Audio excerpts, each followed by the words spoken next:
This video is about some recent hidden costs I've become aware of while servicing my new direct shipper work I've been doing for the Department of Defense. Now, for me, this direct shipper work is for DoD, but I think this video can apply to anybody who has a new direct shipper contract.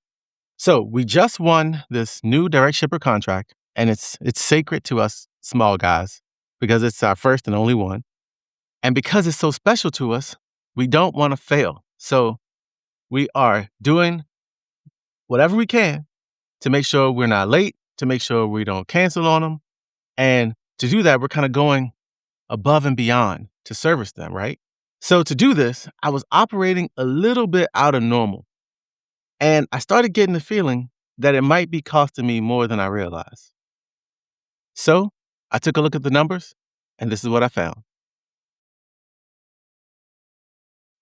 Hey, you guys, I'm EJ Anderson, the congressional auditor turned long haul truck blogger, also known as the happiest, kindest truck on the road. And welcome to White Glove Trucking, my channel helping you use trucking as a vehicle to live your best life. Okay, so now I'm gonna get right into the video. So, how I normally book my loads, right? So, I used to get all my loads from the spot market, the load boards.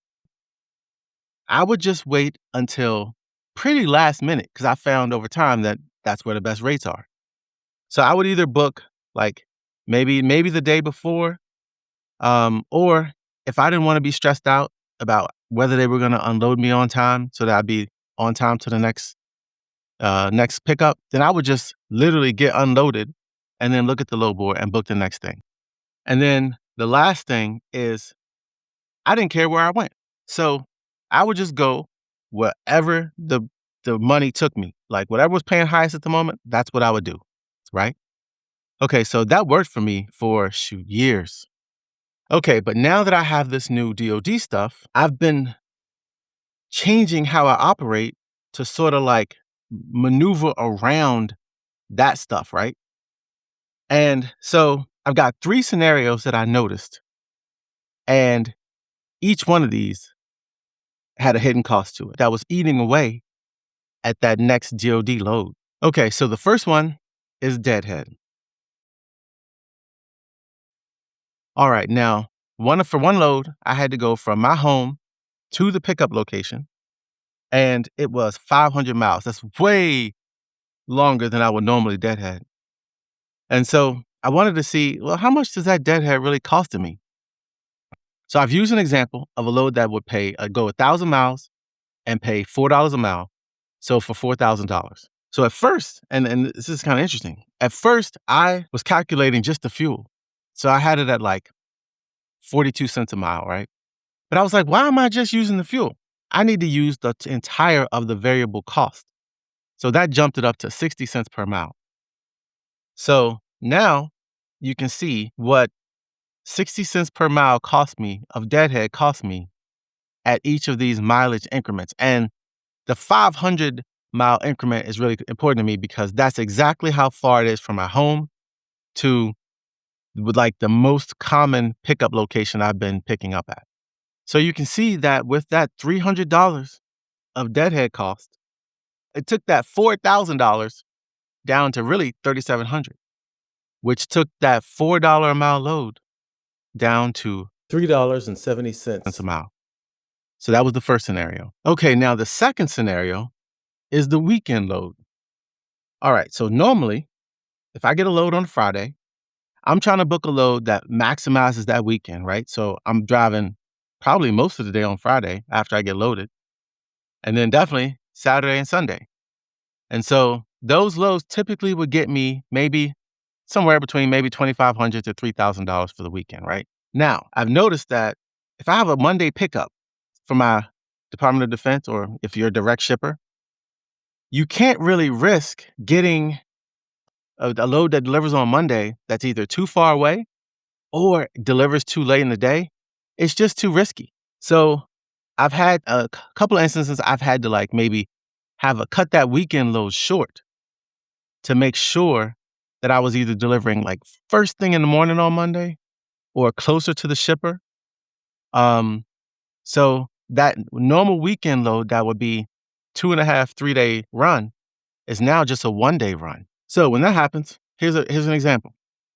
So I took that $2,500 and instead I had basically a 1-day run for the weekend, and that run was 1,500.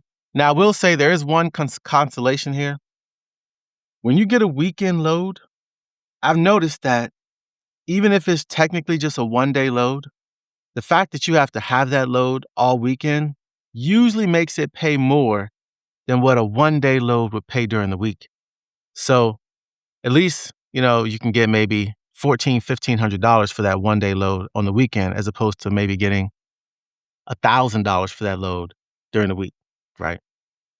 Okay, so in this example, we've got the load not taken, so the long maximizing weekend load not taken at $2,500. Then I had to take a positioning load that gave me 1,500, right? So that's a difference of $1,000. Now, when you take that $1,000 difference, what you did not earn off that direct shipper load on Monday, it takes it down from $4,000 to $3,000. And that makes $1 a mile difference. So now that load, instead of paying $4 per mile, is $3 per mile.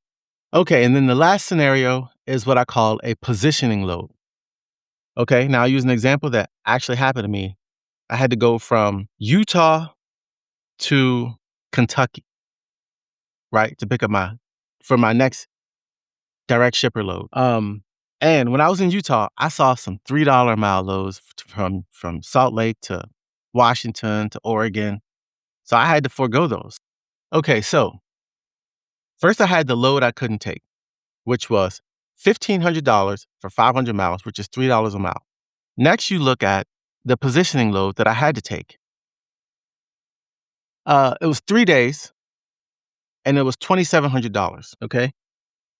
So because the amounts were different, and the days were different, and the mileage was different, I had to figure out a way how to make this apples to apples. So what I ended up doing was making it by the day, the cost for the day instead of miles.